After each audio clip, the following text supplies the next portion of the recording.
I finished HBO's Watchmen. That was really good. That was a really good wrap-up.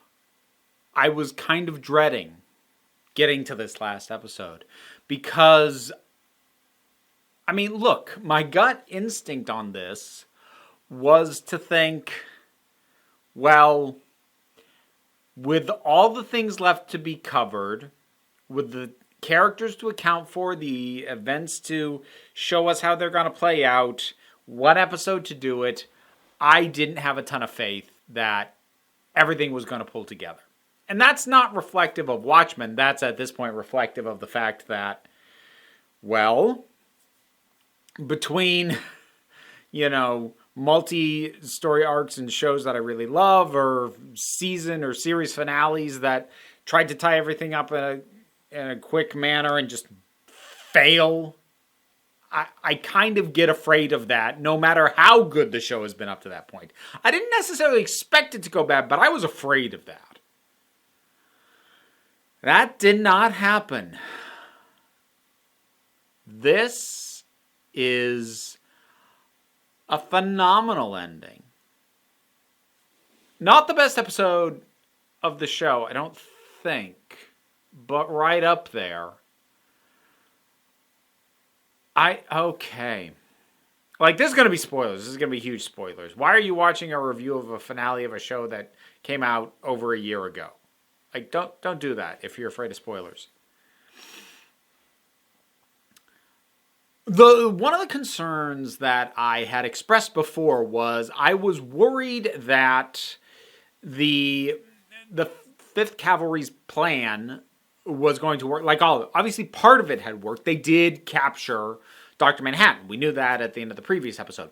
I was afraid that their whole thing was going to work and, like, the Senator was going to become a new Dr. Manhattan. I have been afraid of that based off the previous episode. And the reason why is because I didn't like the idea that these racist, paranoid, conspiratorial chuckleheads were going to get one over on Dr. Manhattan and actually pull this nonsense off. Especially now living in the time of QAnon like we do, the idea of people with those kinds of conspiracy narratives and plans to counteract the agenda over the fact that it's very hard to be a white man in America. Well, I didn't want I never thought they were going to win, but I didn't want any part of their thing to be vindicated. I didn't want their plan to flat out work at all. And it doesn't. And for multiple reasons, which is nice and rewarding for me, for someone who had that concern, to see Lady True realize that she was manipulating things from the offset. Also get her backstory, which, okay, I get the daughter-mother thing a little bit better. I'm still not sure if it was strictly necessary. It's still a little bit, okay, that's just kind of a thing. But, like, it makes at least some sense to me why it's in there now, even though I'm still not sure it fully justifies it. But in any case, we get her origins, and we find out, like, she's been manipulating this from the go. She knows what they're going to do. She's just going to hijack the whole thing and do it on herself. But bonus to that, I love that we also get it firmly established by the liquefying of the Senator. This was never going to work even if she didn't step in, you freaking morons. That was rewarding for me. I really enjoyed that. So let's talk about Lady True. She is, she's a boss. She doesn't mess around. And I also like, because this was something that, if you've seen enough of my stuff, you might have realized I needed. I liked her acknowledging little things that she hadn't accounted for. Because I do tend to take issue with characters, especially villains, who have plans that require months, if not years, of planning to do, and require so many dominoes to land exactly in a certain way. And, like, so I guess in this fictional universe, chaos theory just isn't a thing. Random stuff just doesn't go wrong for no reason, ever. And so, like, that whole thing just tends to bug me. But there's two things that actually mitigate this. One, she has a line in there when she sees Angela. It's like, I didn't expect you to be here. Like, oh, good. Because if she'd said some equivalent of, I knew you'd be here, I wanted you to see, or something, that would have ticked me off. But it didn't. Opposite of that. Oh, thank you. But then in addition to that, realizing that she knows all this stuff because Will told her, and Will told, not everything that was going to happen, but she knew the information she needed because Will told her, and Will told her because Dr. Manhattan told her. So she didn't need to be able to make a perfect plan where everything happens exactly. Dr. Manhattan just needed to know his life's experience and see it and share that information. And that being passed along means she's not the orchestrator of everything. He is. And he actually has the ability to do it. I can buy it from him. So that works. I dig that. Since I brought him up, can I talk about Will for a minute? Will made me cry. First of all, when the squids start raining down and Angela runs for the theater. First of all, I recognized the theater immediately. I realized exactly what it was. We see him sitting in there like we saw him as a boy, sitting at the beginning of the movie.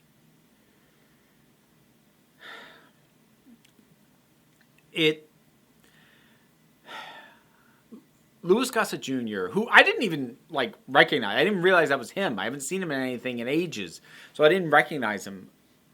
He gives such a perfect performance in that theater when he's speaking to Angela.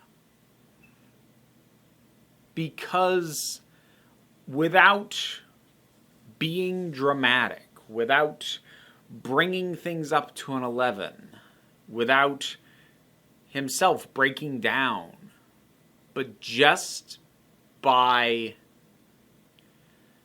feeling the weight of years, of decades, of experiences, and for him to instill that weight into his words made me cry. I was really glad to see that he got nominated for an Emmy for this. And not that mad to see that he lost to the actor, I cannot remember his name off the top of my head, I'll put it there, who played Dr. Manhattan in the previous episode. Both solid. Oh, both solid. Angela actually doesn't get as much to do here. A lot of what's going on is sort of happening around her. Normally that would bother me a bit, but it doesn't so much here because, well, first of all, because of her connection to Will, and then with the stuff that happens at the very end. And again, to bring up Will, him telling her, you can't make an omelet without breaking some eggs. He said, you'll understand when the time's right. He said, well, I don't understand. And he's just like, well, time ain't right. Just, no one else could have said those words better. Oh my God. So, I'll hold off on the very end. I'll get back to that. I feel like they tied together Adrian's story quite well. I'm still not entirely sure if it was the best idea to have him up here in every single episode, but by the end I'm like, oh, okay, I get why you're in this story. It's not just fan service and because you got Jeremy Irons. Okay, characters here for reasons. Good. And so many great touches. When he's escaping and he's being stopped by what is he? The game warden is what they call him, or the warden, or I can't remember now. The one version of Mr. Phillips that wears a mask, and Adrian is able to catch the bullet like we've seen him do before, and stabs the guy, and he's dying, and he asks, "Why did you make me wear a mask?" And Adrian said, "Masks make people cruel, and I needed a worthy adversary."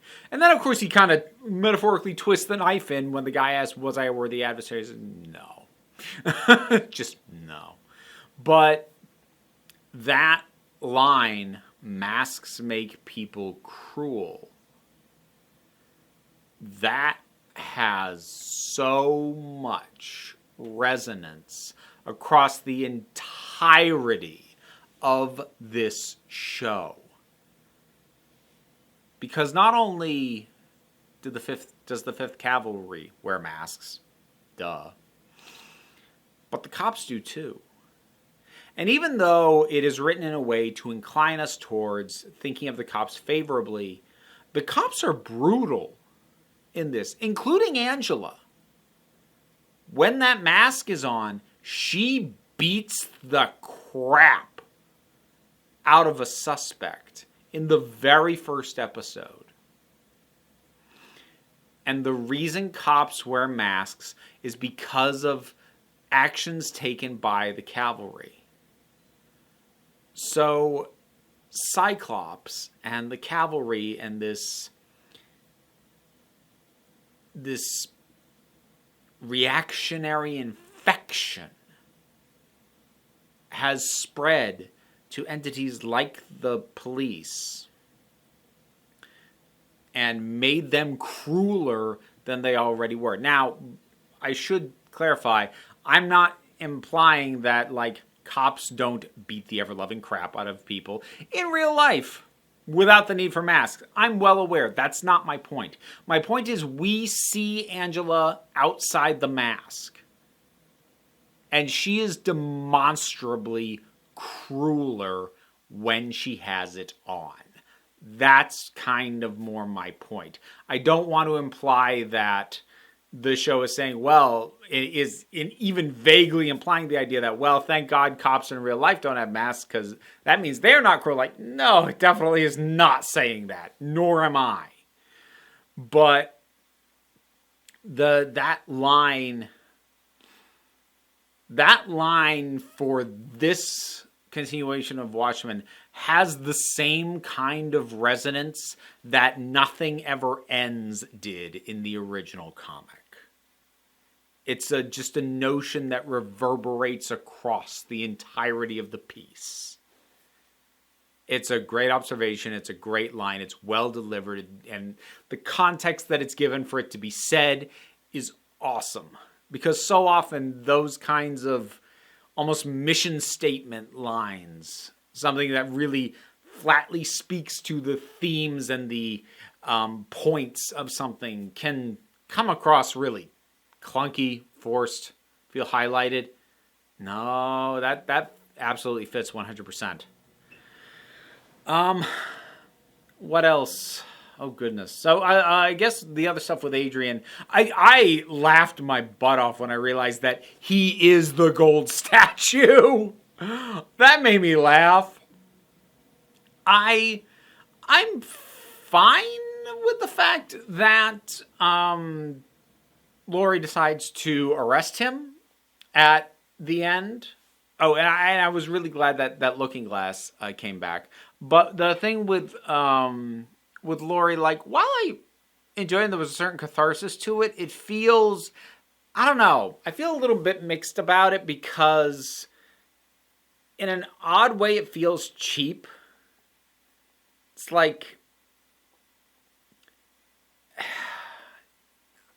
I guess maybe the show felt the need to really emphasize that, Adrian didn't succeed. He's not right. But, to emphasize that, have him get arrested. But it feels a little bit tacked on. I buy it in terms of the characters doing it and the reasons for it and all the rest of it, but it does feel a little bit. It feels a little bit stuck on to try and be cleaner, and I'm not sure it needed to be. That might be about the only actual, not even a complaint, just a little note that I had. The idea of freezing the squids and turning them into basically missiles, that was cool. That was a good idea. That was well set up from the beginning, and just, oh, man. Oh, and they also answered my issue about how previously it had looked like Adrian was doing the squids manually. It's like, oh, there's an algorithm. It can be done automated. Cool. Awesome. Got it. This thing really does plug a lot of the holes. But okay, so let's get to the very end. And the egg.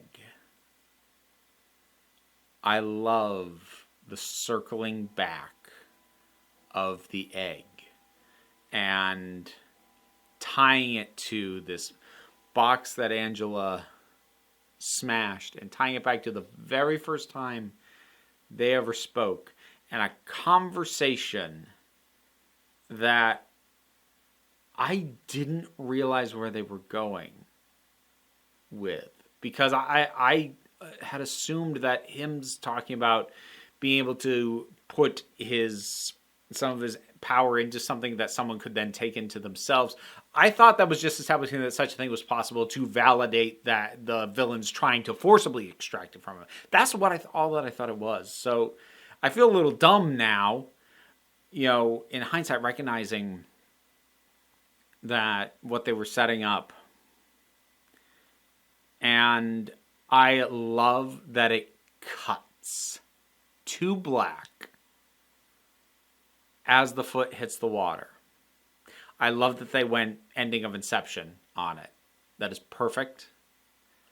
And I freaking love this cover of I Am the Walrus that goes over the ending credits. I was pumping my fist in the air to this thing. Oh. I am the Eggman. Oh. This show had no business being this good.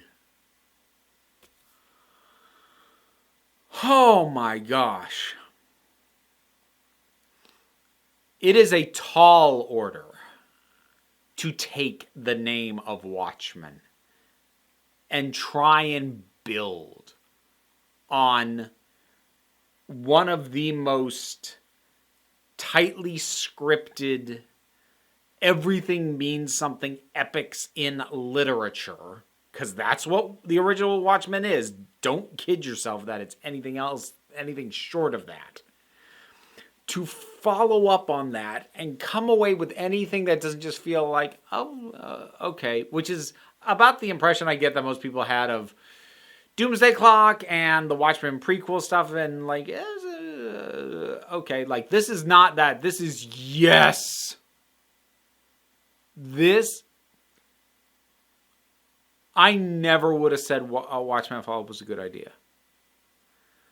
But what was brilliant from the start is this took the characters and the world of Watchmen, but just it picked new themes.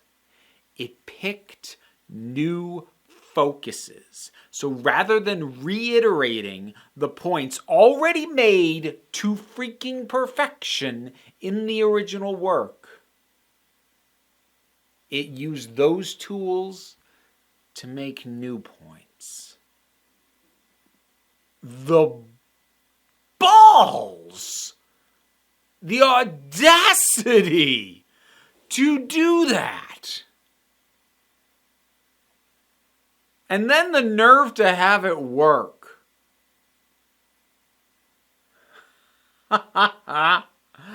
Damn! And to feel triumphant, which is also something that the original Watchmen wasn't in the end. but that this can feel so tightly connected and feel like part of the same thing and end with me punching the air. How? Ah! Watchmen. I've finished it. I'm sorry I didn't get to this sooner. But what did you think about it? Whatever your thoughts are, drop something down in the comments. Let's talk about it. Usual stuff. I have a Patreon, which is how I pay my bills. And any amount you're able to assist me there does help. There's rewards for every tier.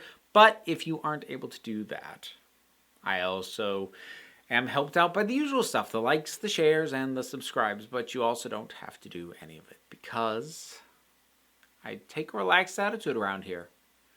So come on back next time you need a break.